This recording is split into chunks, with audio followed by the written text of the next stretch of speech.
नमस्कार, मैं शगुन मावी और आप देख रहे हैं न्यूज लाइव। मेरठ में 357 करोड़ का इनकम टैक्स रिफंड घोटाला, 3000 क्लाइंट्स को दिलाया अवैध रूप से रिफंड, 4 करोड़ की एफडीसी। आयकर विभाग ने मेरठ में एक बड़े इनकम टैक्स रिफंड फ्रॉड का खुलासा किया है।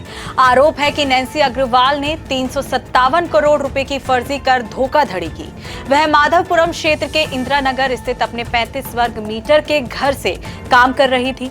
मीडिया रिपोर्ट्स के अनुसार आरोपियों ने देश भर में 3000 से अधिक क्लाइंट्स को गलत कटौतियों और फर्जी दावों के जरिए 65.5 करोड़ रुपए अवैध रिफंड दिलाने में मदद की। इसमें क्लाइंट्स की तरफ से गैर मान्यता प्राप्त राजनीतिक दलों को भारी डोनेशन देने का फर्जीवाड़ा किया गया। इस मामले में आयकर विभाग की टीम ने बीते वर्ष 14 व 15 जुलाई को 357 करोड़ के टैक्स रिफंड फ्रॉड के मामले में दिल्ली चुनगी स्थित गुप्ता ब्रदर्स के घर और आवास व इंदिरा नगर निवासी नैन्सी अग्रवाल के यहाँ सर्वे किया था। इस दौरान आयकर विभाग की टीम ने नैन्सी अग्रवाल के भारतीय स्टेट बैंक ब्रह्मपुरी शाखा में 2 बैंक लॉकर में रखे करीब 50 लाख के सोने के गहने व 4 करोड़ की फिक्स्ड डिपॉजिट को सीज कर दिया था। तलाशी के दौरान करीब 5 लाख रुपए नकद, हाथ से लिखे लेजर, कंप्यूटर और लैपटॉप समेत कई दस्तावेजी और डिजिटल सबूत एकत्रित किए गए थे। यूपी के मुख्य सचिव और डीजीपी पहुंचे मेरठ, कांवड़ यात्रा की तैयारियों को लेकर की समीक्षा।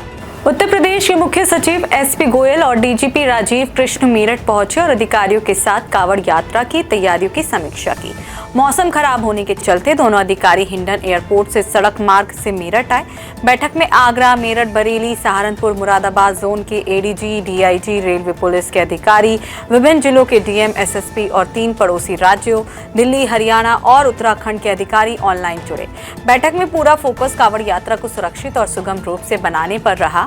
इस दौरान म्यूजिक सिस्टम के मानकों का पालन, संवेदनशील जगहों पर अधिकतम सीसीटीवी कैमरे लगाने और संबंधित राज्यों के बीच बेहतर समन्वय बनाने जैसे मुद्दों पर विशेष रूप से चर्चा हुई। इसके साथ ही दिल्ली देहरादून ग्रीनफील्ड हाईवे और गंगा एक्सप्रेसवे पर ट्रैफिक संचालन को लेकर भी निर्णय लिया गया।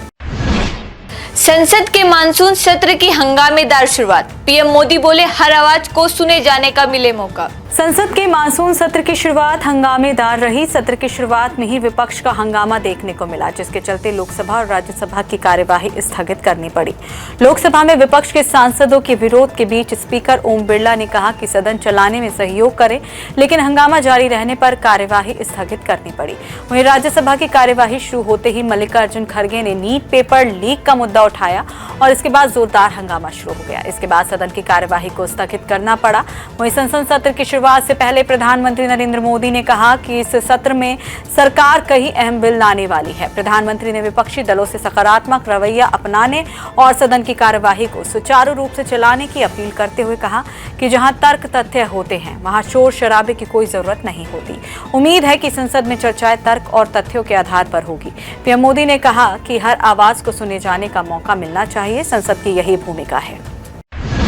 सुरक्षा बलों ने कॉकरोच जनता पार्टी का संसद मार्च रोका। सरकार की ओर से केंद्रीय मंत्री जेपी नड्डा करेंगे वार्ता। दिल्ली में कॉकरोच जनता पार्टी के जंतर मंतर से संसद तक मार्च के दौरान भीड़ को तीतर बीतर करने के लिए सुरक्षा कर्मियों ने लाठीचार्ज किया है। इस बीच सीजेपी के प्रवक्ता सौरभ दास ने बताया कि सरकार की ओर बातचीत के लिए संपर्क किया गया है और सीजेपी का प्रतिनिधि मंडल केंद्रीय मंत्री जेपी नड्डा से मिलने जा रहा है। सौरभ दास ने बताया कि वे आशुतोष रांका के साथ सरकार से बातचीत के तहत जेपी नड्डा से मिलेंगे। पार्टी की मांगे पूरी तरह स्पष्ट हैं और देश भर से बड़ी संख्या में युवा आंदोलन के समर्थन में हैं। वहीं दूसरी ओर सोनम वांगचुक ने अस्पताल प्रशासन से मार्च में शामिल होने की अनुमति मांगी।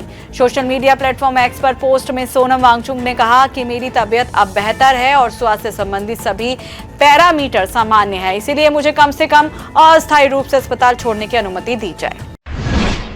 अमेरिका का ईरान पर लगातार नौवा हमला, तबरीज मिसाइल फील्ड में लगी आग, ईरान ने भी किया पलटवार। अमेरिका ने ईरान पर लगातार नवा हमला करते हुए सैन्य command centre, air defence system, missile और ड्रोन लॉन्च साइट समेत कई सैन्य ठिकानों को निशाना बनाया है। अमेरिकी हमलों के बाद उत्तर पश्चिमी ईरान की तबरीज मिसाइल फील्ड में आग लगने की भी खबर है।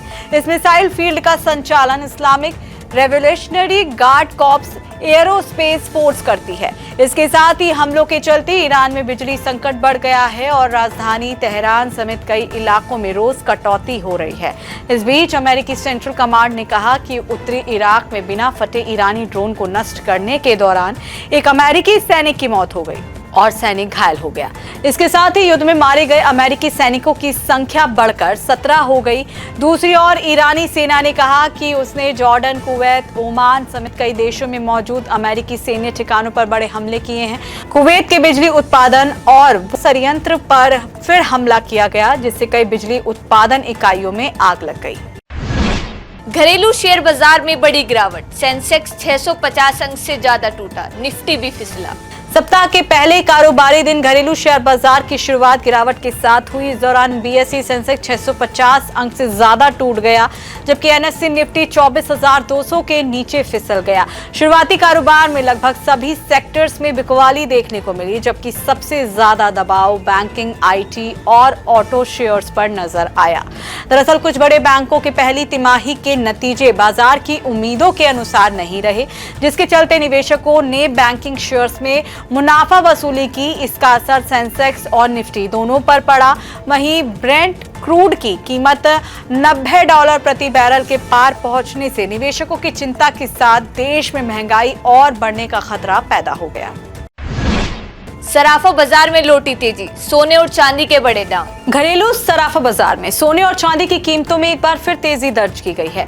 आधिकारिक वेबसाइट ibjarats.com के अनुसार 999 शुद्धता के सोने का भाव मामूली तेजी के साथ बढ़कर 1,41,915 रुपए प्रति 10 ग्राम और 995 शुद्धता के सोने का रेट 1,41,347 रुपए प्रति 10 ग्राम हो गया है। इसके साथ ही 999 शुद्धता की चांदी की कीमत बढ़कर 2,18,967 रुपए प्रति किलोग्राम दर्ज की गई है। आज के लिए बस इतना ही। कल फिर मिलेंगे देश दुनिया की नई जानकारियों के साथ। तब तक के लिए देखते रहिए और सब्सक्राइब करिए IIMT मीडिया।